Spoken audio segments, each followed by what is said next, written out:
আসসালামু আলাইকুম। প্রিয় দর্শক, অন্য মঞ্চের আলাপচারিতায় আপনাদের সকলকে আমন্ত্রণ জানাচ্ছি। আসসালামু আলাইকুম এবং আদাব। সাবেক উপদেষ্টা আসিফ মাহমুদ সজীব ভুঁইয়া একটা বোমা ফাটালেন, বললেন ডিপ স্টেট চেয়েছিল তারা 2029 পর্যন্ত ক্ষমতায় থাকুক। এর পরপরই এনসিপির যিনি প্রধান নাহিদ ইসলাম, তিনিও সাবেক উপদেষ্টা, তিনি আবার বললেন হাদিকে ডিপ স্টেট হত্যা করেছে। ঘটনা কি? কেন একের পর এক এরকম স্বীকারোক্তি বা বিস্ফোরক মন্তব্য? রাজনীতির অসংখ্য ঘটনা ঘটছে, বাংলাদেশ ভালোভাবে চলছে না, এটা আমরা যখন বুঝতে পারছি তখন এই এনসিপির দুই নেতা, এই সাবেক উপদেষ্টা যে মন্তব্য করছেন সেটি আমাদের কেবল বিস্মিত করছে না, বরং আমরা ঠিক বুঝতে পারছি না যে কেন হঠাৎ তাদের এই উপলব্ধি, কেন তারা ডিপ স্টেটকে এইভাবে সবার সামনে উন্মোচিত করে দিচ্ছেন। আমরা যখন 24 সালের জুলাই আগস্টে যখন সেই জঙ্গি অভ্যুত্থানটা চলছিল, আমরা কিন্তু বলছিলাম যে এটা জামাত শিবিরের আন্দোলন, এর পেছনে রয়েছে মার্কিন ডলার, এর পেছনে রয়েছে পাকিস্তানের আইএসআই। আপনারা আমাদের বিশ্বাস করেননি। এই একটা অদ্ভুত ব্যাপার বাংলাদেশে আমি দেখি, যে আমরা যখন সত্যি কথা বলি, আমরা যখন যৌক্তিক কোনো কথা বলি, তখন আমরা সংখ্যালঘুর দলে পরিণত হই। মিথ্যের সপক্ষে অনেক মানুষ এসে জড়ো হয়, যেটা হয়েছিল জুলাই অগস্টে। জুলাই অগস্টে যারা রাজপথে গিয়েছিলেন সবাই যে জামাত শিবিরের সদস্য তা নয়, কিন্তু এমন একটা আবহাওয়া তৈরি হয়েছিল যে তারাও নেমে গিয়েছিলেন। তারা মনে করেছিলেন আওয়ামী লীগ সরকার, শেখ হাসিনা সরকার না জানি কত খারাপ। আজকে প্রায় 2 বছর হতে চললো, 1.25 বছর। আমি জানি না সেই সব মানুষের উপলব্ধি কি। সামাজিক যোগাযোগ মাধ্যমে যতটুকু দেখি, অনেকেই রিয়েলাইজ করছেন যে that was their wrong decision, that was their wrong acts. However, তো এই দুই উপদেষ্টা, মানে আসিফ তো বোমা ফাটালেন, এটা নিয়ে গতকাল কথা বলেছি, ডিপ স্টেটকে একদম উন্মোচিত করে দিলেন। এখন একটা প্রশ্ন আসছে যে ডিপ স্টেট আসলে কারা? এই ডিপ স্টেট, আমরা যখন ডিপ স্টেট বলি সারাক্ষণ তো মার্কিন ডিপ স্টেট, মার্কিন ডিপ স্টেট, মার্কিন ডিপ স্টেটের কথা মাথায় আসে।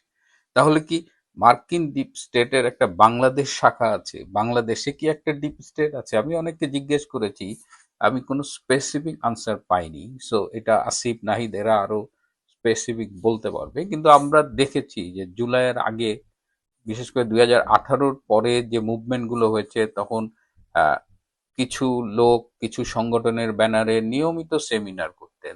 তারা আবার নিয়মিত প্রথম আলো, ডেইলি স্টারে কলাম লিখতেন, এবং এরা কিন্তু সব একই ভাষায় একইভাবে কথা বলতেন। এদের একটাই টার্গেট ছিল শেখ হাসিনা খারাপ, এবং তারা শেখ হাসিনাকে সরানোর জন্য একটা বিশাল কাজ শুরু করেছিলেন, এবং এর পেছনে কিন্তু একটা বড় রকমের ফান্ডিং আসতো মার্কিন যুক্তরাষ্ট্র থেকে। আমি গতকাল একটা লিস্ট পেয়েছি, সেখানে একদম কোন প্রজেক্টে মার্কিন যুক্তরাষ্ট্রের কোন প্রতিষ্ঠানের পক্ষ থেকে কত ডলার দেওয়া হয়েছে। এগুলো সবই ছিল প্রজেক্টের খেলা, কিন্তু এই প্রজেক্টের আন্ডারে যে হিডেন এজেন্ডাটা ছিল সেটা হলো শেখ হাসিনাকে সরাতে হবে। শেখ হাসিনার প্রধান অপরাধ, শেখ হাসিনা বাংলাদেশ প্রেমী। শেখ হাসিনা বাংলাদেশের স্বার্থে ভারত বলেন, আমেরিকা বলেন, কারোর সাথেই কোনো আপোষ করতে রাজি না। সুতরাং বাংলাদেশে, বিশেষ করে এই সেন্ট মার্টিন দ্বীপ বলেন, কক্সবাজার বলেন, মিয়ানমার বাংলাদেশ সীমান্ত বলেন, আরাকান আর্মিকে সাপোর্ট করা বলেন, এই সব কিছু, চিটাগাং পোর্টের দখল নিতে চাইলে যাই বলেন, সব কিছুর প্রধান অন্তরায় ছিল শেখ হাসিনা। হ্যাঁ, শেখ হাসিনা দেশের স্বার্থ বিক্রি করে নিজে ক্ষমতায় থাকতে চান, এবং এগুলো তিনি বলে গেছেন। তিনি বলেছেন, আমরা বিশ্বাস করিনি, আমরা দুর্বৃত্তকে বিশ্বাস করেছিলাম, আমরা প্রতারককে বিশ্বাস করেছিলাম, আমরা ছলনাময়ীদের বিশ্বাস করেছিলাম।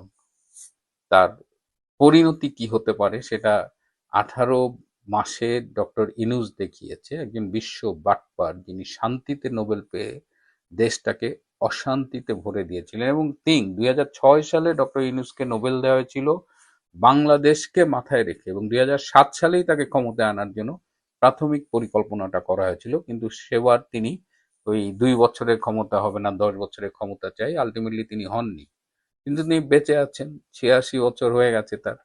তিনি ক্ষমতা নিয়ে বাংলাদেশের হো মা সারা করে দিয়ে এখন তিনি আবার গার্লফ্রেন্ড নিয়ে জাপান গেছেন, ঘুরে বেড়াবেন, মোজ করবেন, সরকারি নিরাপত্তায় থাকবেন।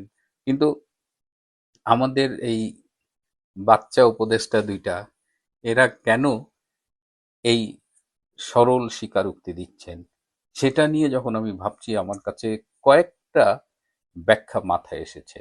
তার মধ্যে একটা হলো যে নিশ্চয়ই আবার নতুন করে কোনো ঘোট পাকাচ্ছে, না হলে কেন তারা এটা এভাবে বলবে।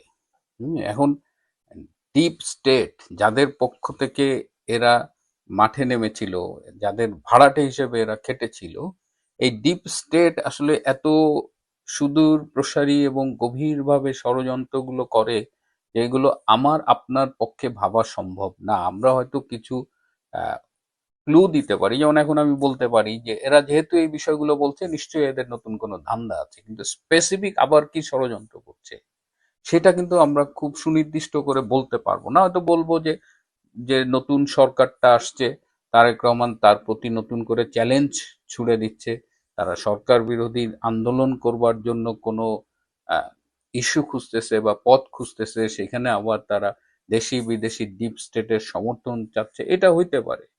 সো এটা হলো প্রথম সম্ভাবনা, যে there is something being cooked up, মানে কোথাও কোনো একটা কিছু তৈরি হচ্ছে আমাদের সবার অন্তরালে।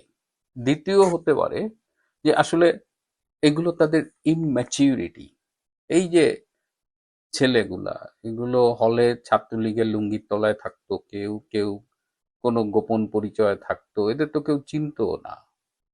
তো এরা যখন এত বড় একটা ষড়যন্ত্রের পার্ট হিসেবে দায়িত্ব পেল এবং প্রায় অকল্পনীয়ভাবে তারা আগের সরকারকে দেশ থেকে সরিয়ে নিজেরা ক্ষমতার জোর দখল করলো, তখন আর তাদের ঠিক যে আপনি মানে না, হ্যাঁ, গায়ে মোড়ল বা এরকম কি যেন একটা আছে না, তো এরা আসলে ঠিক বুঝতে পারছে না। এরা সব, এর আগে হাসিব নামে একজন সাবেক সমন্বয়ক, তিনি বলেছিলেন যে তারা বিপ্লবের স্বার্থে মেট্রো রেল ভেঙেছেন, পুলিশ হত্যা করেছেন, হ্যাঁ, এগুলো না করলে নাকি বিপ্লব বিপ্লব সফল হতো না। কিন্তু এই যে স্বীকারোক্তি দিয়ে একটা ডকুমেন্ট রেখে দিলেন, এটা আজ হোক কাল হোক, এই স্বীকারোক্তির ভিত্তিতেই কিন্তু এই সমন্বয়কদেরই বিচারের মুখোমুখি দাঁড়াতে হবে।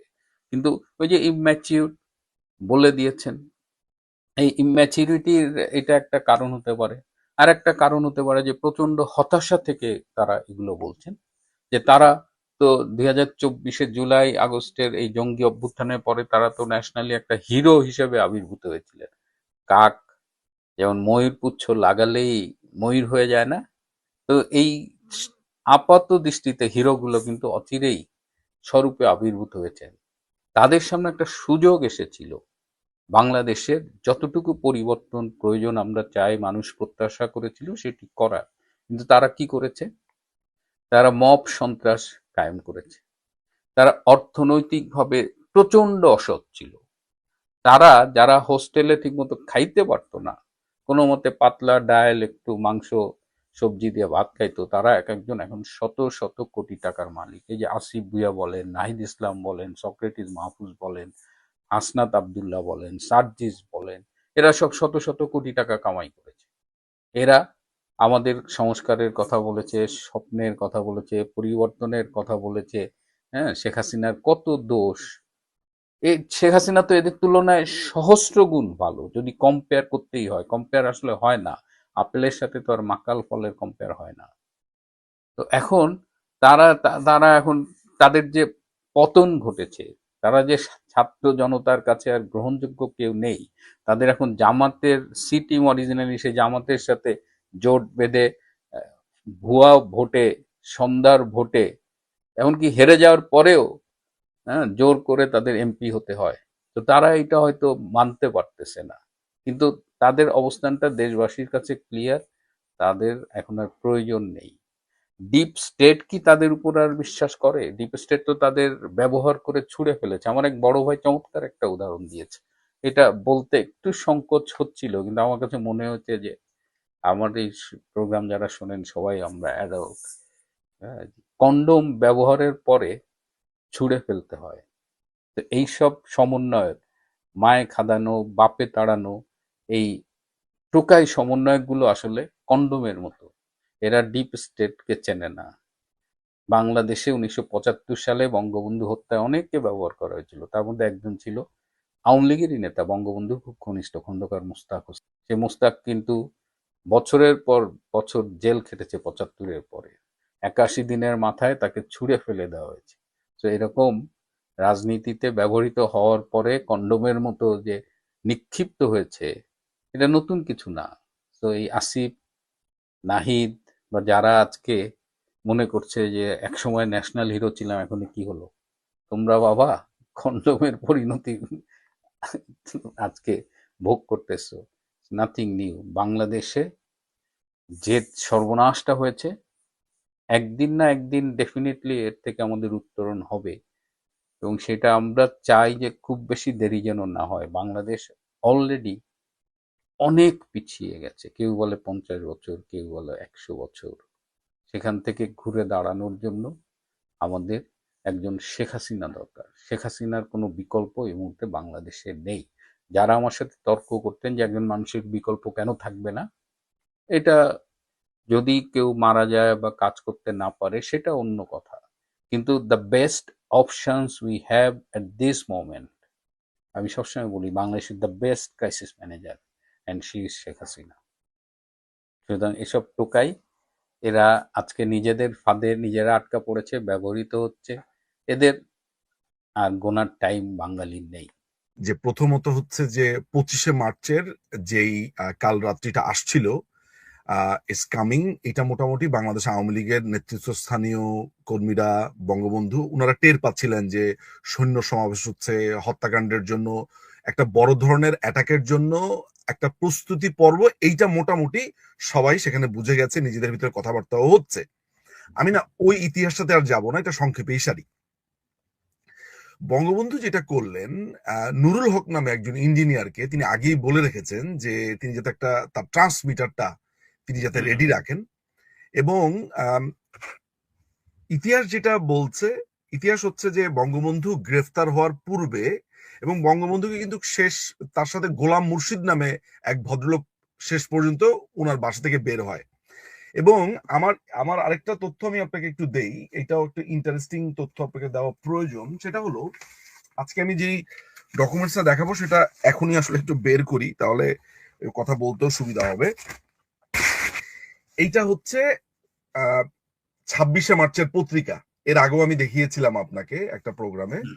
এটা হচ্ছে অরিজিনাল পত্রিকাটা আমার কাছে আছে। এইখানে বঙ্গমাতা শেখ ফজিলাতুন্নেসা মুজিব উনার একটা স্মৃতি কথা এখানে প্রকাশিত হয়েছে।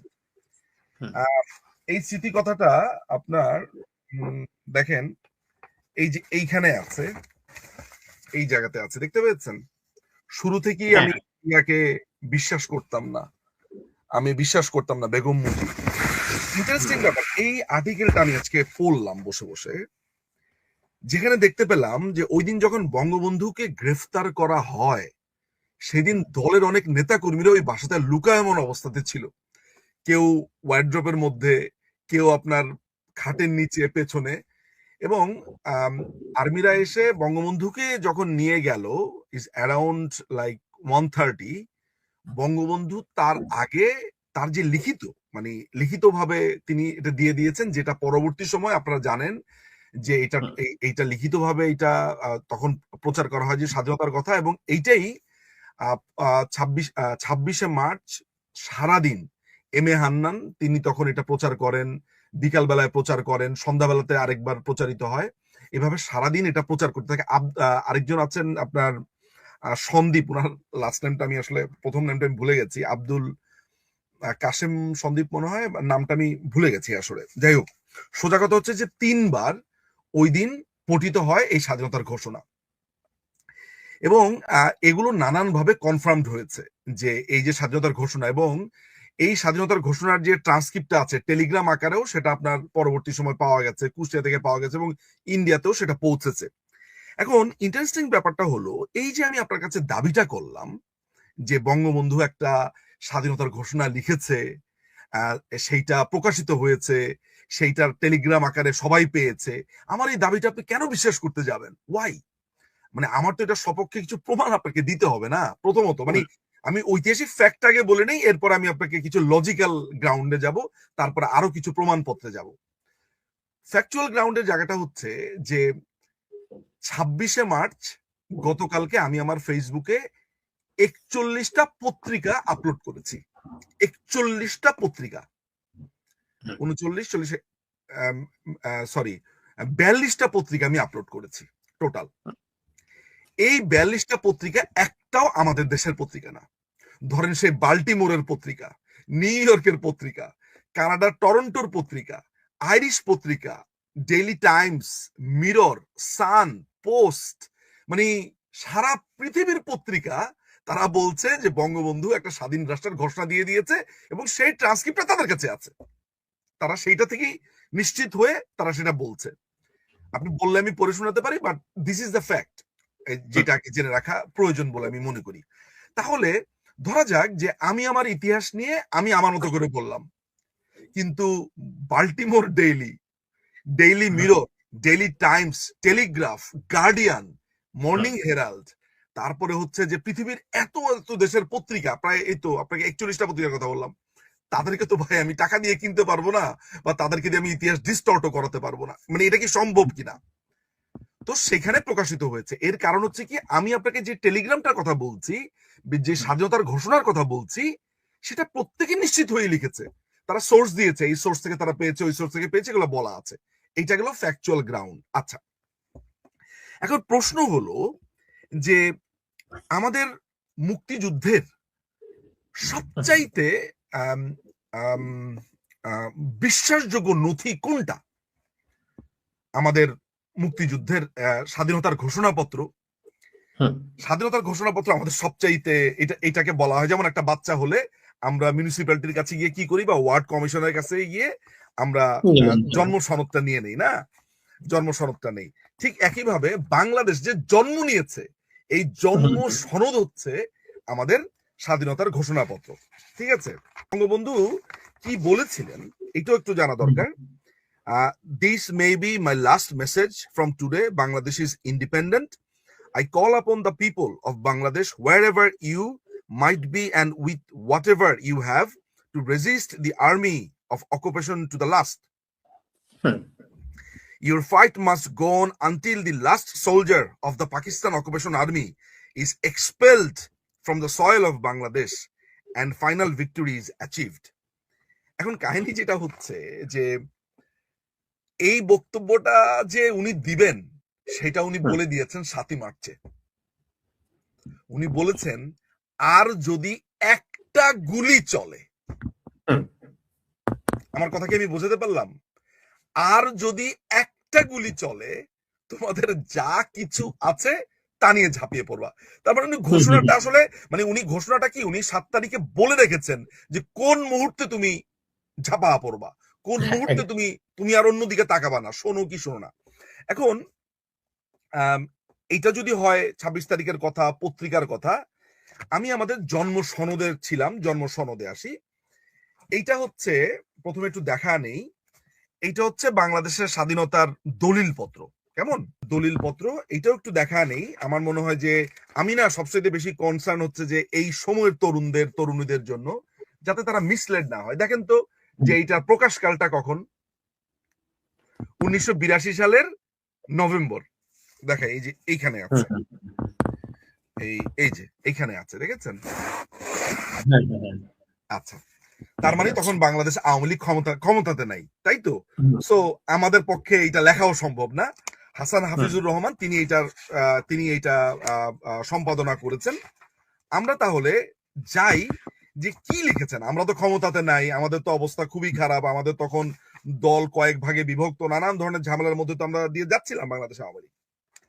এই যে স্বাধীনতার ঘোষণাপত্র, দেখেন এইটা যদি 1 নাম্বার প্যারা হয়, 2 নাম্বার প্যারা, 3 নাম্বার প্যারা, 4 নাম্বার প্যারা, 5 নাম্বার প্যারা, এটা 6 নাম্বার প্যারা। এই 6 নাম্বার প্যারাতে লেখা আছে,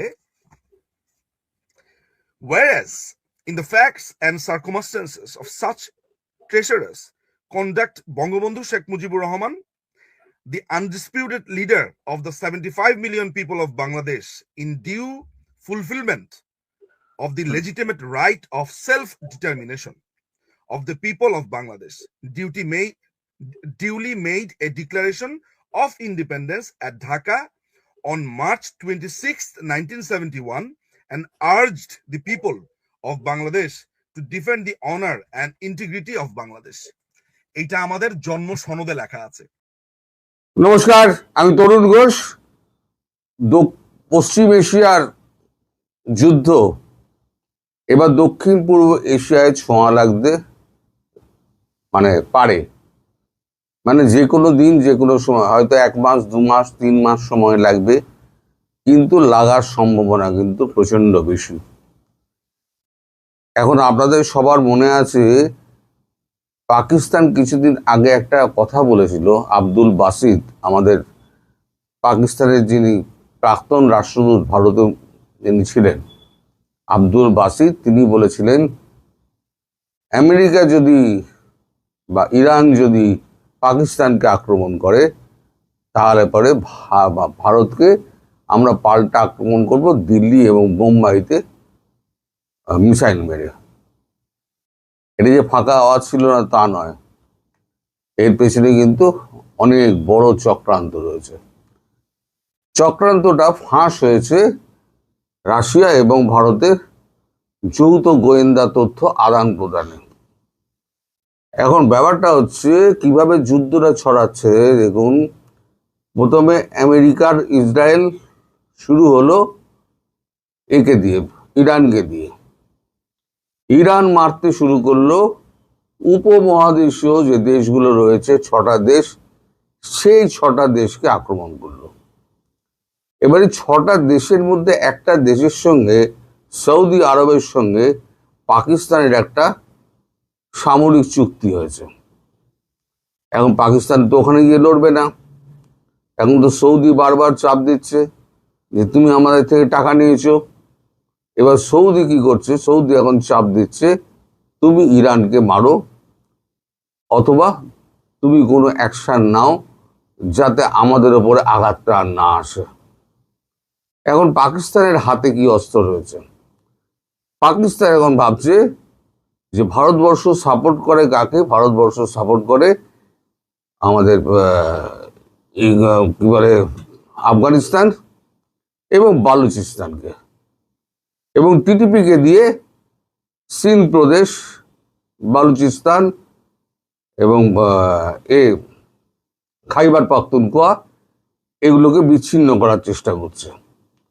এটা হচ্ছে পাকিস্তানের অভিযোগ।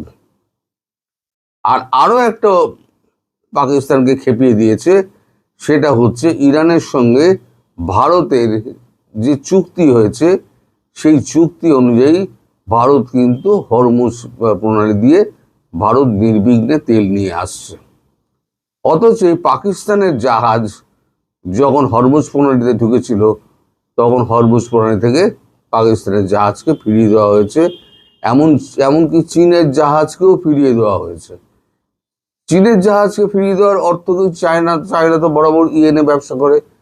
চীনের জাহাজকে ফিরিয়ে দেওয়ার অর্থ ছিল যে জিজ্ঞেস করা হয়েছিল এই জাহাজে কি আছে, তখন ওরা বলেছিল যে এই জাহাজে যা মালপত্র আছে সেগুলো হচ্ছে সব আমেরিকা যাবে এবং কিছু কিছু সৌদি আরব এবং অন্যান্য উপমহাদেশীয় গুলোতে যাবে।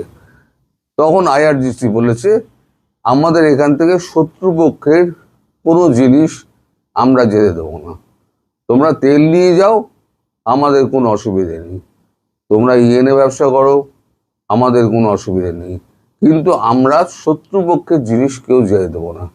ফলে চায়নার জাহাজকে ওখান থেকে মুখ ঘুরিয়ে ফিরিয়ে আসতে হয়। আর পাকিস্তানের জাহাজকে তো হুমকি দিয়েছিল যদি না ফিরে যাও তাহলে তোপ মেরে উড়িয়ে দেবো। এখন এই অবস্থায় ভারতবর্ষের ওপরে পাকিস্তানের একটা রাগ। এক হচ্ছে টিটিপির ওপর, টিটিপিকে সাপোর্ট করা, 2 হচ্ছে বালুচিস্তানকে সাপোর্ট করা, 3 হচ্ছে তালিবানকে সাপোর্ট করা এবং পাকিস্তানকে ভাঙার চেষ্টা। আর একটা পুরনো রাগ রয়েছে অপারেশন সিঁদুর 1। তা এখন যে খবরটা এসে পৌঁছেছে সেই এর মধ্যে কিন্তু রাশিয়ায় একটা অ্যাটাক হয়ে গেছে। ইউক্রেন কিন্তু রাশিয়ার একটা বড় আপনার তৈল খনিতে ড্রোন অ্যাটাক করে সেটাকে সম্পূর্ণ ধ্বংস করে দিয়েছে। ফলে রাশিয়াও কিন্তু তেতে রয়েছে, যে কোনো সময় রাশিয়াও কিন্তু নিয়ে পড়তে পারে। ফলে এই যে যুদ্ধ যেটা আমাদের পশ্চিম এশিয়া চলছিল, সেই যুদ্ধের আঁচ কিন্তু যে কোনো সময় আমাদের দিকে আসতে পারে। এবং পাকিস্তান এটাও বলেছে যে ভারতবর্ষ এবং তার বন্ধু রাষ্ট্রগুলো কাউকে আমরা ছাড়বো না। বন্ধু রাষ্ট্র কারা আছে? এখানে বাংলাদেশ আছে, ভুটান আছে, নেপাল আছে, শ্রীলঙ্কা আছে, এগুলো হচ্ছে বন্ধু রাষ্ট্র। তার মানে যদি ভারতকে অ্যাটাক করে, ভারত তো ডিফেন্ড করে নেবে, কিন্তু বাংলাদেশ, নেপাল, ভুটান, শ্রীলঙ্কা তারা নিজেদের আটকাবে কি করে? তাই তো আকাশ প্রতিরক্ষা ব্যবস্থা নেই। আমাদের তো সুদর্শন চক্র রয়েছে, আমরা গতবারে তো মেরে তক্তা বানিয়ে দিয়েছিলাম, তখন তো আর কোনো রকম অসুবিধা হয়নি।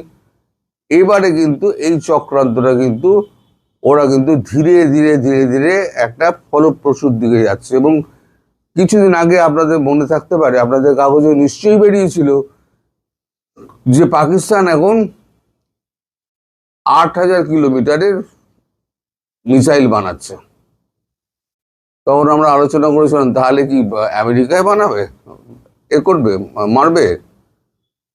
কিন্তু তুলসী গ্যাবার্ড এটা কিন্তু কংগ্রেসকে জানিয়েছিলেন যে পাকিস্তান কিন্তু 8,000 কিলোমিটারের এই বানাচ্ছে, মিসাইল বানাচ্ছে। ভারত কি করছে? ভারত করছে কি এখন যে ব্রহ্মস যেটা রয়েছে, ব্রহ্মসকে, আগে ব্রহ্মসের দূরত্ব ছিল আপনার 230 কিলোমিটার, এখন সেটাকে বাড়িয়ে 800 কিলোমিটার করা হচ্ছে। ভারতের কাছে কিন্তু আপনার মিসাইলের কমতি নেই, প্রচুর মিসাইল আছে। ব্যালিস্টিক মিসাইল রয়েছে, ক্রুজ মিসাইল রয়েছে। এই ক্রুজ মিসাইল হচ্ছে গিয়ে আপনার এই ব্রহ্মস। ক্রুজ মিসাইল হচ্ছে একেবারে মাটির সঙ্গে, মাটির ওপর দিয়ে যায়, খুব কাছাকাছি দিয়ে যায়, ফলে র্যাডারে ধরতে পারে না, আর ক্রুজ গিয়ে দাম করে মেরে দেয়। সেটা 800 কিলোমিটার করছে, তৈরিও হয়ে গেছে। ফলে ভারত নিজেকে রক্ষা করতে পারবে, কিন্তু পার্শ্ববর্তী রাষ্ট্র যেগুলো আছে, ভারতের বন্ধু রাষ্ট্র, তাদেরকে কি করে রক্ষা করবে সেটা এখন ভারতের এখন মাথা ব্যথার হয়ে দাঁড়িয়েছে। এই কিছুদিন আগে মানে গতকালকে একটা মিটিং হয়েছে, রাজনাথ সিং একটা মিট করেছেন, আর্মি যত কমান্ডার আছে সমস্ত আর্মি কমান্ডারদের ডেকে পাঠিয়েছিলেন। ডেকে পাঠিয়ে উনি একটা মিটিং করেছেন। সেখানে তিনি পুরস্কার এই অবস্থার ব্যাখ্যা করেন যে কি হয়েছে। এই হিন্দু রিপোর্টটা দেখুন, এখানে 25 তারিখের, তলায় দেখুন 25 তারিখের রিপোর্ট। এটা আজকে আমার চোখে পড়েছে এবং আলোচনা ইতিমধ্যে শুরু হয়েছে। এখন এই যদি অবস্থা হয়, তাহলে পরে কিন্তু আপনাদের কিন্তু এখন সুস্থ আর আপনারা থাকতে পারলেন না।